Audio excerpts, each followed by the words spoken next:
Breaking news. The Sussexes have asked for a truce with the Prince and Princess of Wales. But why? It could have something to do with the fact that they are beginning to run out of options. I mean, what does Meghan actually do? What is her job now that she no longer has her royal duties? She is no longer a working actress.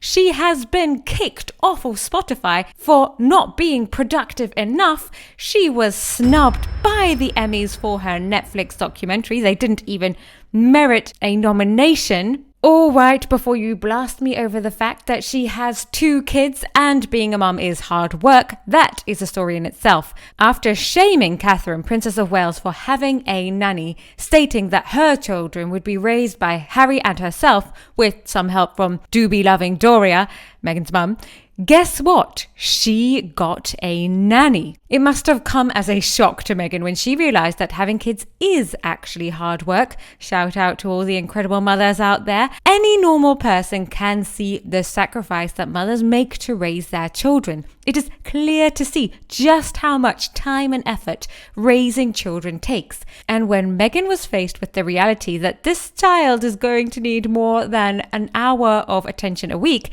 she cracked and got a nanny. However, on day 2 of her new nanny's job, Meghan could not take it anymore and quickly fired nanny number 1 for being irresponsible and unprofessional, before quickly hiring another one who was also fired because allegedly it was impossible to bond with nanny number 2 due to the pre-existing trauma left over from nanny number 1's wicked ways.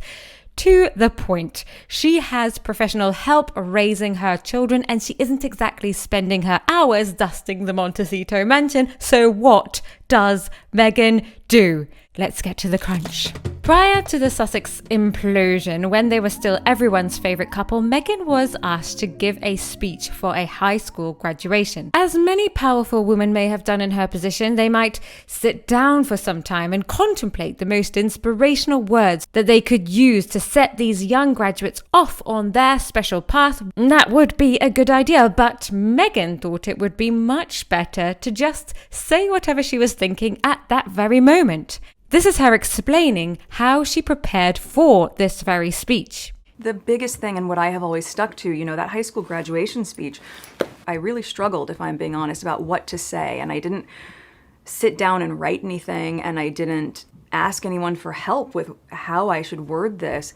So I just spoke from the heart. And that's probably why it doesn't look polished, and that's why it doesn't feel perfect, but that's also why it's authentic. Right. She may have been imagining that it would go down something like this. I have a dream. My 4 little children will one day live in a nation where they will not be judged by the color of their skin. But she started with an anecdote when she was 15. And I wasn't sure what I could say to you.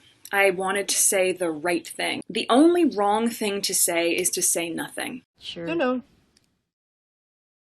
And I was thinking about this moment when I was a sophomore in high school.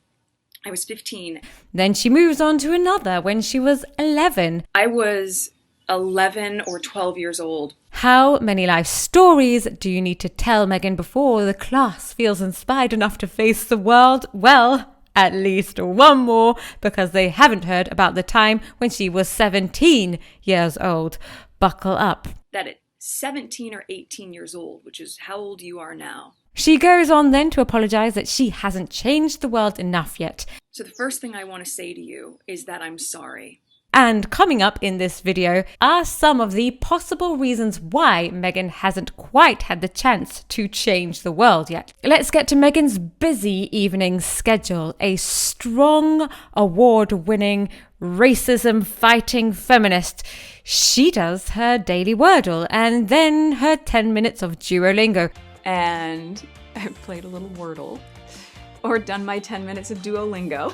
Hold on a minute, you may be thinking, that's what I do every night, and I don't claim to be a strong, racism-fighting, award-winning feminist who's going to change the world. I play a mean game of Scrabble, especially timed Scrabble. It's something that I've loved for a long time. I'm very good at Jeopardy.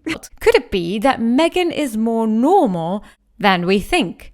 that instead of saving the world from the patriarchy, she is in fact just a normal woman, rather than the Erin Brockovich she makes herself out to be. While I've worked with larger NGOs, I've also worked with really small grassroots organizations where you can see a higher level of impact, in my opinion, because there's a lot less red tape. Could it be that she is basking in the rewards of all the old money that Harry has accumulated instead of using her platform for good? Well, that may very well be the case. And there is nothing wrong with that except for the fact that Meghan is pretending to be a humanitarian warrior who works every minute of every day. Our commitment to the causes that we have really worked towards for a long time, well before even knowing each other, are unwavering. And it was only in the past couple of years that we both started to connect the dots of all of the work that I was doing on women's empowerment or young girls and their sense of self and self-worth.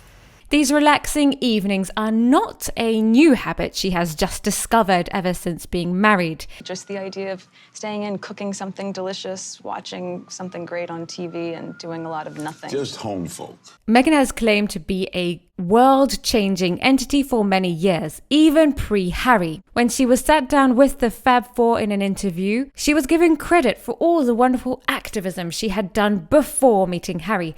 How can someone find the time to be an activist when she spends all of her evenings scrolling Netflix? Where you just do endless searching until you get so tired of searching you don't watch anything. Now, this is all a little bit harsh, as everyone has the right to put their feet up now and again, but she kind of claims to be driven, as we saw in this long list of acclamations such as a daughter, author, advocate, university graduate, trilingual, calligrapher, instructor, actress, philanthropist, op-ed writer, speaker, designer, model, brand ambassador, blah, blah, blah. The list goes on and on and on. Between all of these hobbies and pastimes and scrolling through Netflix, the only thing I can imagine is that she has to borrow Hermione's time turner, slipping back in time to complete all of her activism. To be brutally honest, she demonstrates much less active and much more ism. Someone said, I know WME has paid a lot of advertorial fees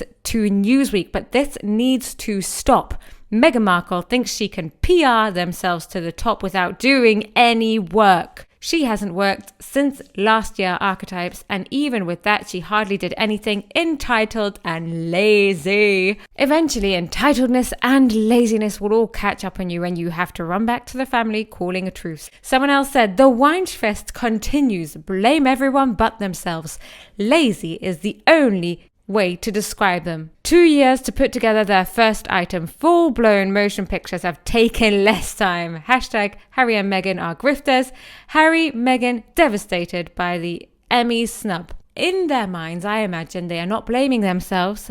They are most likely blaming the huge divide that they created between themselves and the royal family, which of course was not their fault either. But it will never be their fault. And it's not because the documentary wasn't good, it's because of controversy surrounding them. That's probably what they're telling themselves in Montecito right now. But it's not true. Somebody needs to slap them in the face with a hard, cold slice of reality. Someone else said, Harry, this is really hard for me to admit, Willie, but I've stuffed up. I should have listened to you. I'm so unhappy with Meghan and I can see through her now. We've separated. She spent all our money and I want to come home. Can you talk with Papa for me? William? Who is this? The drama. I don't know if these rumours are true yet, but it is seeming likely. Are we going to see a reconnection of the Sussexes and the royal family? Who knows? Only time will tell. Of course, the royal family, one of their policies is not to offend anyone, so they most probably eventually will cave in to the Sussexes' demands and be allowed back into the royal family, to most of our dismay. Hit the like button if you think Meghan has asked for a truce because she has run out of options or run out of money. And subscribe to help our crown family blossom. See you down in the comments.